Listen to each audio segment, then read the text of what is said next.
বন্ধুরা, তোমাদের সবাইকে স্বাগত নতুন আরেকটা ভিডিওতে। তো দেখো, আজকে একটা জলখাবারের রেসিপি তোমাদের সাথে শেয়ার করছি। এটা বড় থেকে ছোট সবারই পছন্দের একটা খাবার, স্যান্ডউইচ। কিন্তু আমি খুবই ইজিলি আর খুবই হেলদি ওয়েতে এটা তৈরি করি। একদম 5 মিনিটের রেসিপি, বেশি কিচ্ছু লাগে না। দেখো, তোমাদের সাথে শেয়ার করছি কী কী দিয়ে আমি করি, দেখতে থাকো, স্কিপ করো না। দেখো, এখানে নিয়ে নিয়েছি পাউরুটি, এরকম স্লাইস করা পাউরুটি। তোমরা চাইলে এর থেকে বড় সাইজেও নিতে পারো। আর এখানে নিয়ে নিয়েছি রাউন্ড করে কাটা ডিম সিদ্ধ, আর এখানে গ্রেট করা গাজর, আর এখানে বয়েল আলু, সিদ্ধ করা আলু, আর এখানে নিয়ে নিয়েছি শসা, এখানে পেঁয়াজ কুচি গোল গোল করে কাটা, আর এখানে লবণ। ব্যাস, এই কটা জিনিসে তৈরি হয়ে যাবে একটা মজাদার রেসিপি। তো দেখতে থাক। যদি এই রেসিপিগুলো ভালো লাগে তো অবশ্যই আমাকে ফলো করো আর কমেন্ট করতে ভুলো না যেন। আর তোমরা বাড়িতে কিন্তু একবার হলেও ট্রাই করে দেখো, যারা এখনও করোনি। তো চলো শুরু করা যাক। কি কি করছি স্টেপ বাই স্টেপ দেখতে থাকো। আমি যে ট্রেটার উপর বেক করব, তোমরা চাইলে এটা গ্যাসেও করতে পারো। আমি ওটিজিতে করব, তো আমি যে বেকিং ট্রেটা নিয়েছি এটাতে আমি বেক করব। এটাতে আরও ইজি, তাড়াতাড়ি হয়ে যাবে। তো দুটো পাউরুটিকে আমি সাজিয়ে নিয়েছি পরপর। তারপরে এটার উপরে আমি এই যে সসটা তৈরি করেছি, দেখো এটার মধ্যে মিক্সড মেয়োনিজ, তোমার চিলি সস আর টমেটো কেচাপ দিয়ে এটা করেছি। তোমরা এটা চাইলে নাও দিতে পারো, আমার ভালো লাগে তো আমি সেই জন্য দিচ্ছি। আর বাচ্চারাও একটু সসটা পছন্দ করে। তোমরা চাইলে এটার মধ্যে টক দইও দিতে পারো, সেটা আরও হেলদি হয়ে যাবে সসের বদলে। তো দেখো, দুটোতেই আমি মাখিয়ে নিচ্ছি।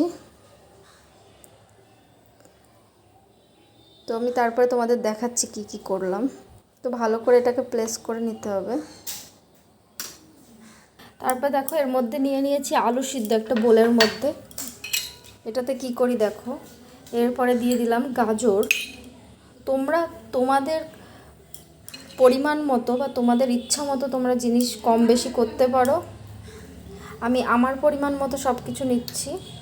আর দিয়ে দেবো একটু লবণ, আর তার সাথে দিয়ে দেবো এই যে সসটা ইউজ করেছি, এই সসটা আমি পাউরুটিতে খানিকটা সস ইউজ করেছি আর এখানে খানিকটা দিচ্ছি। তো পাশের আওয়াজকে ইগনোর করো।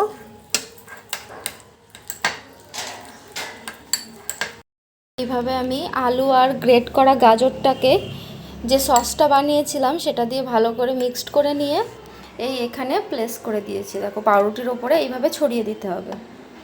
তারপরে তোমরা তোমাদের ইচ্ছা মতো, দেখো তোমরা যারা ডিম খাও না, ডিম না দিলেও চলবে। তোমরা পনির ইউজ করতে পারো বা তোমরা নানান ভেজিটেবল ইউজ, তোমাদের ইচ্ছা মতো জিনিস ইউজ করতে পারো। আমি এখানে ডিম দিয়েছি, তোমরা চাইলে পনির দিতে পারো বা যে কোনো সবজি তোমরা এর মধ্যে যারা ভেজ খাও অ্যাড করতে পারো তোমাদের ইচ্ছা মতো।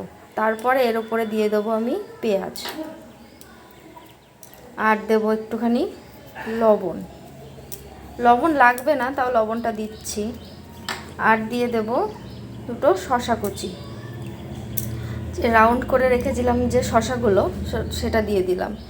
এরপরে দিয়ে দেব আমি এই পাউরুটিটা। এই পাউরুটিটাতে কিন্তু তোমরা কোনো রকম সস বা কিছু ইউজ করবে না ওপরেরটাতে, তাহলে কিন্তু জিনিসটা খুবই তেতো বা এরকম কিছু হয়ে যাবে। তো আমি এটাকে এই যে একটা রেডি করে নিয়েছি। তো চলো আরেকটা রেডি করে নিই। দুটোই রেডি হয়ে গেছে। তো এটাকে আমি বেক করতে দেব 10 মিনিটের জন্য ওভেনে। দেখো, এই যে আমার ওভেন, মিনি ওভেন, ছোট্ট ওভেন। এটাতে 10 মিনিটের জন্য আমি বেক করতে দেব।